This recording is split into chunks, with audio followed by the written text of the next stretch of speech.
So my son's name was Jalen Jeremiah.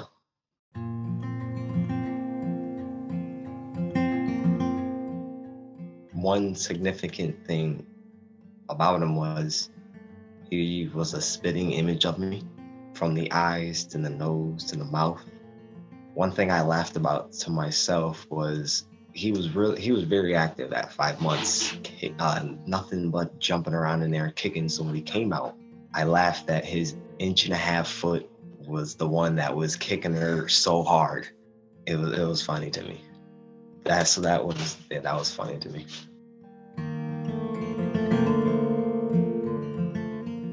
Welcome to Still a Part of Us, a place where moms and dads share the story of their child who was stillborn or who died in infancy. I'm Winter. And I'm Lee. We are grateful you joined us today. Please note that this is a story of loss and has triggers. Thanks to our lost parents who are willing to be vulnerable and share their children with us. If you're listening to this podcast, just know that on our YouTube channel there are pictures and videos that are related to the stories that are being shared. Subscribe and share it with a friend that might need it, and tell them to subscribe. Why? Because people need to know that even though our babies are no longer with us, they're still a part of us. During the times you're getting kicked in the ribs and in the stomach, wasn't the funnest thing, but yeah, definitely. It is quite amazing how small those feet are. Right. Those newborn babies are. Welcome, and thank you for coming. Thank you for coming onto the podcast. It's always good to connect and to speak with fathers. Sometimes I feel that I'm sort of forgotten in this whole process, and I'm glad that you have come to talk about your son. Tell me a little bit about yourself. How long have you and Bianca been? I don't know. Are you married? Are you guys together? We're married. We've been together since we're 14. Whoa. I'm 28. Oh man, more than half your life. So are you both? Yes. Were you both 14? You're both 28 now, or were you both 14? And I was going to say you're now. We got married at 20. Now it feels like with this situation that happened, we've been through everything now. It's sort of true. You have been through. A little bit of me. I on a day-to-day, I'm in the retail business. I'm the only one that leaves the house. She works from home. Hobbies that I do, what I like to do is we both like to be outside. I like to play video games with my son, basketball with him. We all love to watch movies together. Oh, what kind of movies? Pretty much. What genres of movies? We're going comedies, really. Something Not to try to keep rom-coms? us all up. Yeah. One person wants to watch something. Next thing you know, you look over and the other person's sleeping. So we try to stick to the comedy so we're all up. Wow, that's nice. Yeah, comedies. Comedies are always fun. When you said you guys like to be outdoors, being outside is awesome. Do you guys do anything in particular outdoor? Are you guys you go hiking or camping, or is it everything? Pretty much just bring the kids to the park. Oh, nice. Walk around the park. Gardening. It's starting to become garden season here in Utah. Are you guys planting your own garden? Yeah, it's finally. It's not quite. It's still kind of really chilly. cold and waiting for that season to switch over so we can finally let go of the cold weather. Yeah. So I like the cold, but yeah, well, wonderful. Basketball. You play pretty competitively, or not anymore. I did. I'm waiting for one of the kids to play so I can. So you could stuff run them down, yeah, like how I was run down. But yeah. Well, good. Now, what position would you say that you're more guard? Are you, shooting? Shooting guard. I'm a guard. Well, I played 1 through 3. Okay. Really the guard. Played the guard a lot in high school. Best times, great times. I was going to say, whenever I played basketball, I was always the position I played was go in and foul. I was the bruiser. I could rebound and I can bruise. I couldn't shoot. Worth it. I could be alone underneath the basket and miss every single shot, but I could out rebound and I can make them pay. So I get ejected a lot. just from church balls and stuff like that. I'd get ejected from games for Everybody, we all need a bruiser. We all need somebody on the team that's a bruiser. That was the Punisher. So yeah, I don't play basketball much anymore because nobody wants to play with a bruiser when you're an adult. When you're an adult, so right. Well, wonderful. Thanks for telling us a little bit about yourself. Should we start in on your guys' birth story? Yeah. So that day, previous to that day, he came on a Sundays, but previous to that day, on that Thursday, Bianca was having a lot of complications. Probably 2 weeks up until his death. She was 5 months pregnant, but she was 2 centimeters dilated. Oh. So the doctor was like, "You guys she's gonna have to put in a cerclage, which is pretty much like a staple, a stitch to stitch up the cervix. That way we could try to keep him in as much as possible, as well as she had to take progesterone shots to keep him confined." I don't really know what progesterone is. So it would sort of stop the advancement of birth. Correct. So the progesterone shots would slow down the inducing. Oh, okay. Okay, that makes sense now. She had to get that put in on a Thursday. They had to put her to sleep. Of course, I couldn't go with her because of COVID, so she had to go through it by herself. She had to, when she woke up from the surgery, she was in nothing but pain. They wanted to keep her overnight, but luckily they sent her home. She was going through immense pain that Thursday night, pretty much half of Friday.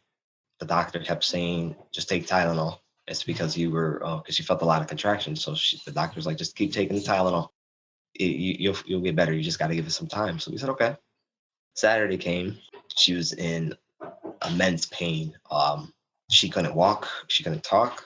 She felt like she was having real contractions. She felt like he was coming. She asked me, she's like, "Should I go down to the ER?" I said, "No, call the doctor." I'm gonna be honest. I'm the type of guy I hate going down to the ER because all they're gonna do is keep us for 6 hours just to give you Motrin and Tylenol and send you home. Yeah. She called and he was like, I think you're okay, but come on, if you want to come on down, we can evaluate you." So she went down. I didn't hear from her for probably about a half hour to an hour. When she had called me, she goes, "You need to get down here right away." And were you? I'm like, "Why? What's wrong?" Were you at I'm work? home with the kids. Oh, you're home. I'm home with the kids on that Saturday. It's probably like 2 something. So I'm starting dinner. I'm just getting done with it. So she's like, "Come down to the hospital. We need you here ASAP." I'm like, "Why? Everything okay?" She's like, I don't know. Just come down. Now I gotta race to put some clothes on to get 2 kids dressed. I'm doing 80 down the highway. Yeah. Drop them off to the in-laws. I get down there. She's crying. I'm like, "What's wrong? What happened?" She's like, "The doctor's gonna have to tell you." I said, "Okay." Waited 10 minutes. That doctor came in and she's like, "The stitch broke." He forced his way through the stitch. The member, her sac went into her vagina. So they were pretty much like, she's having a stillbirth. Me, I'm still trying to process. I'm gonna be honest, I didn't even know what a stillbirth was. God. I'm like, slow down. This is all confusing. So she's like, "The stitch broke. We thought it was gonna hold it in, but it didn't work out." I said, "Is there anything we can do?" I mean, I'm like, "We just had this done Thursday. I mean, I'm not gonna say that. Of course, you can't guarantee that something is gonna work." But I'm like, you said this would work. And like, unfortunately it didn't. He broke through. After I asked, "Is there anything they can do?" They said no, but they followed up with, "Also, we got to make a decision on what's going to happen." She said, "If the liquid in the sac broke in her vagina, it's toxic." So now at this point, I'm thinking like they're telling me I have to choose between our son and her. So I'm like, I can't make that decision right now. They're like, "Don't worry about it. We got to admit her. We're trying to get a room set up for you upstairs." 20 minutes later, we went up there. The doctor goes, "Okay, we're going to have to take out the stitch." So I'm like, "Okay." It took them 20 minutes to a half hour to take out the stitch, which was, in my opinion, way too long because the surgery took an hour. So I'm like, what's going on? They're using all these speculum equipment. She's screaming in pain. After them finally getting it out, when he first went in, he goes, I'm gonna try not to break her water. It shouldn't, but I'm gonna try very carefully not to. So we said, okay. Once he got it out, he broke the water, but he didn't say anything to us. I see a bunch of liquid rushing from her. I can see it in her face that she knew her water broke. So we asked, did her water break? Dead silence for probably about 20 seconds. And they said it did. At that point, it set in, all the emotions sat in. The doctors left. They said we're going to go get the medicine to induce labor. We'll be back. It sucks sitting in a labor room with no EKGs hooked up to her. It was hard for me. They finally came back, gave the medicine. May I ask about how long did you guys have to wait until they came back? Because sitting with your thoughts is always just. Yeah, sitting with our thoughts, it was bad. It took.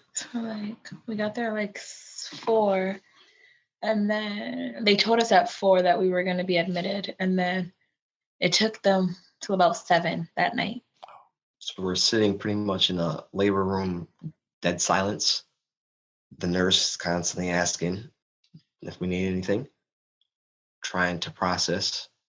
Once that time came, I felt like the labor took an hour. It was, we wanted to keep him in as long as possible, but he was ready to come. After he came out, that's when our little bean was, he came into the world. He wasn't alive. He passed away before he came. And I think that was the hardest. I'm sitting with a newborn who was, how long was he? 11? Oh, he was 10.5 inches long, and he weighed 11.5 ounces. So I'm sitting with him in my hand, and my hands are wide open. I don't even know how to hold the baby this small. So it was very hard. We pretty much stayed in the hospital a day and a half, had him the whole time. Was it 2 days? No, we left that morning. So he came at 1:13 in the morning, and we left by 10 o'clock that morning, the same day. He was everything that we wanted. Unfortunately, it didn't work out that way. You think he looked just like you? Tell me a little bit about his features. Did he have lots of hair? Did he have a little bit of hair? He didn't have any hair. Like a little fuzz. Yeah, a little fuzz up there. Did he have sort of nice, perfect little fingers? Perfect fingers, perfect fingernails. He came out with his hands crossed. Everything on him was perfect. Everything, yeah, just perfect. And it hurts that you couldn't keep him. He was perfect. He stayed with us the whole time. Luckily, the nurse that we had was amazing. It seemed like she was there with us through her whole shift. She was bringing us everything. She was laughing with us, crying with us, rubbing our backs. She even set up a photo shoot for him. She put him in a nice Winnie the Pooh blanket, a nice blue knitted hat.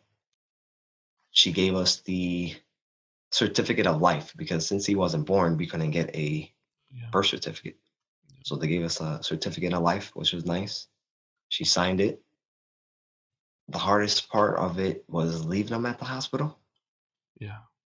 The hospital was going to set up a funeral service we would give them his remains and they would set up like a plaque at a local cemetery with all the other still babies. But we wanted to be in charge of how the funeral service went. So we actually set up our own funeral service. I have 2 other kids now. We couldn't even tell them up until he was here of what happened. We have an 11-year-old daughter and a 6-year-old son, and even just explaining it to them was hard. It wasn't fair. My son was ecstatic to have another brother to run around with and cause trouble. He took it the worst. He to this day just walks around just wishing his brother was here. So they finally got to meet Jalen at the funeral. We had a immediate family there Uh-huh. with a couple of close friends. Now, I remember when we had to figure out our funeral services. I had no clue what to do. Like I hadn't the foggiest idea how to go about planning for a funeral. And Right. it really, if it wasn't for my family knowing a like a family who runs a mortuary, I wouldn't know what anything to do. But I was Right. like, well, I guess we could use these people because I grew up with these people. How did you guys go about finding a service to use, planning it? How was that process for you? For me, it gave me a purpose, and I was so determined to do that, and I did it. Like, I need to do this, I need to do that, I need to go down to the cemetery, I need to find plots. And once I had done everything, I was lost again. But that little respite gave me a purpose to do for my son. How was planning that for you guys? Was it just completely? I'm sure it was completely new to you, but was it confusing? Did it give you a purpose for a little time or? Planning that funeral was hard. We used a local funeral home. Both of our families have used the same funeral in the past, so we knew who to call. Mm, She was the woman at the funeral home was very helpful, very supportive throughout the way, very patient with us. We didn't know anything about planning the funeral. I still don't even know how we got through. I don't even remember anything. She was just pretty much like, how do you, what do you want him to wear? And I'll take care of everything else from there, and which was very helpful. We decided to cremate him. mm, We don't plan, so we live in Massachusetts now, but we plan on relocating in 1 to 2 years. So we didn't feel comfortable burying him and then just leaving. yeah. So now he's in an urn in our room. We look at him every day. We talk to him every day like he's here. We feel like he's with us.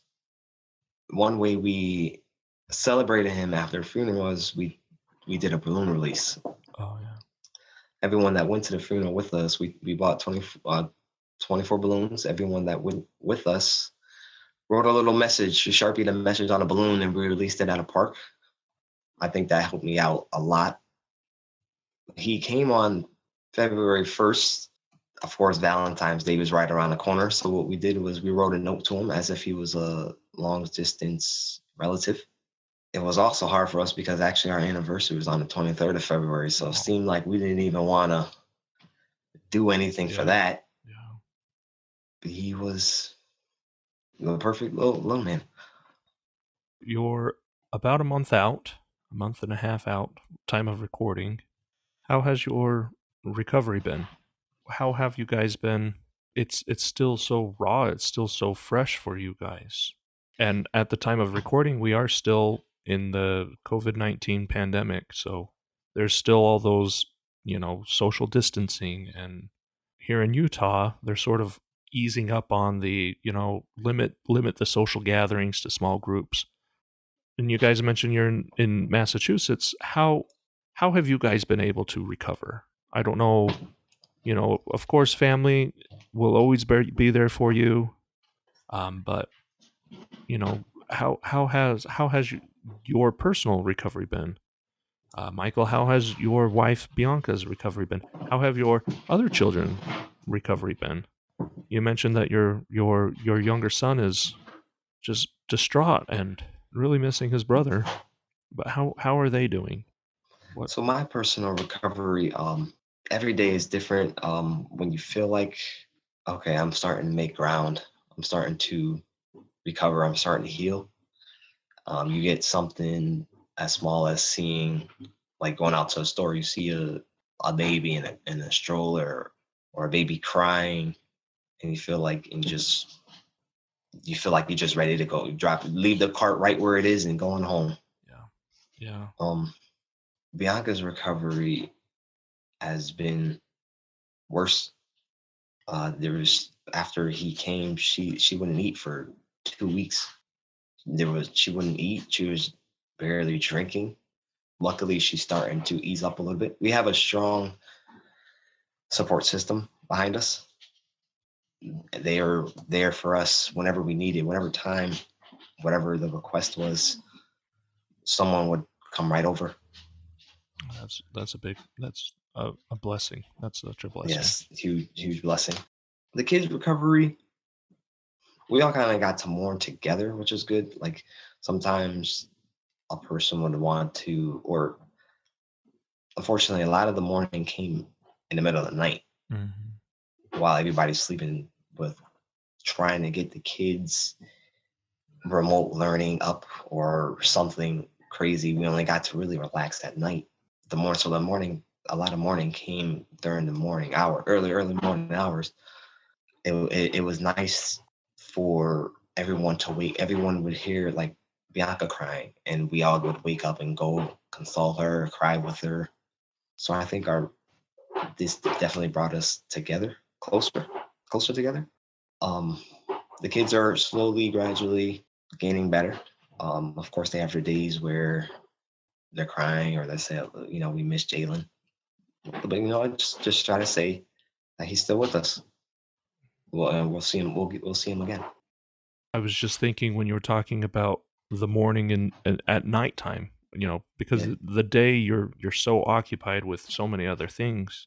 Once you're finally able to sit and be at ease and calm, and then the emotions overtake you, and I just remember the 3 o'clock in the morning, just sitting and weeping, and it's such a beautiful to be alone and mourning, and having somebody come and then comfort you.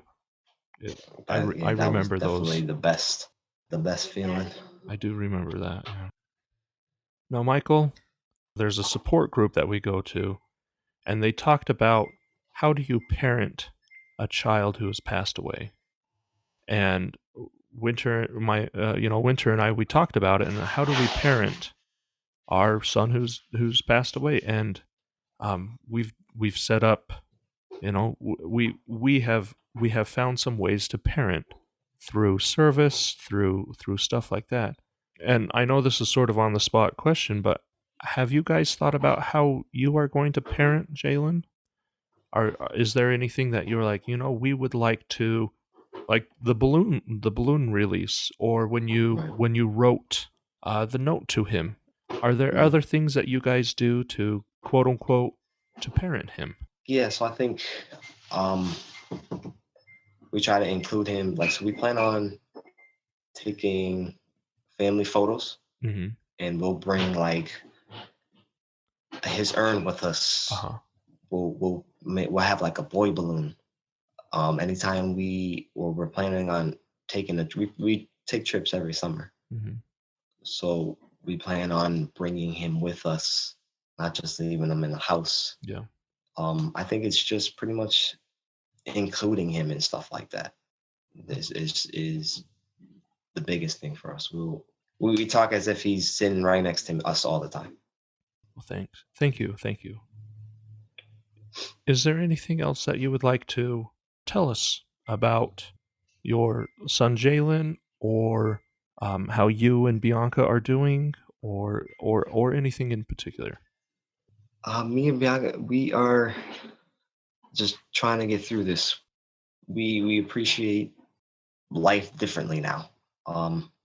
It seems like we're telling each other and other family members that we love them all the time, because you never know when's the last time you're speaking to someone.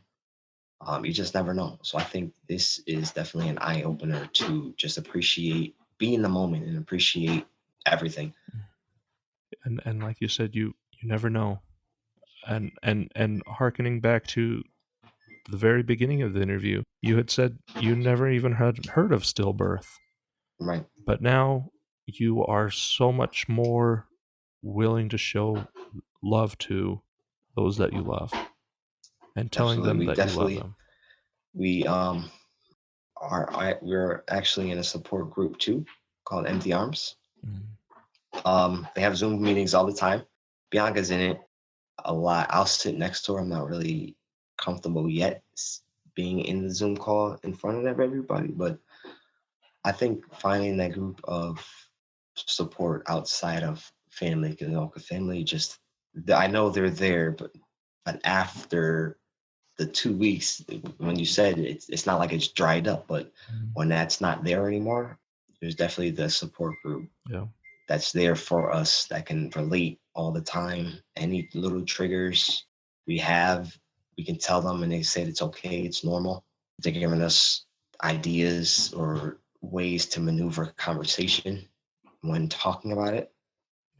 Facing tough questions, facing the people who ask why or how has been huge for us.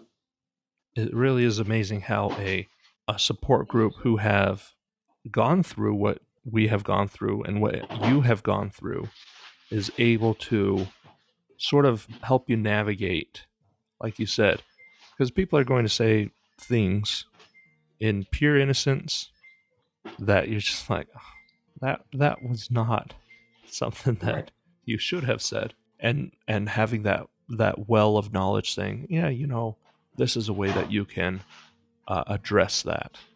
Right. So I'm glad at least you're sitting next to Bianca during that. So, well, Michael, thank you so much for coming and telling us about your wonderful son, Jalen. Thank you. And I hope your healing path is one that you were able to embrace and come to full healing. Thank you.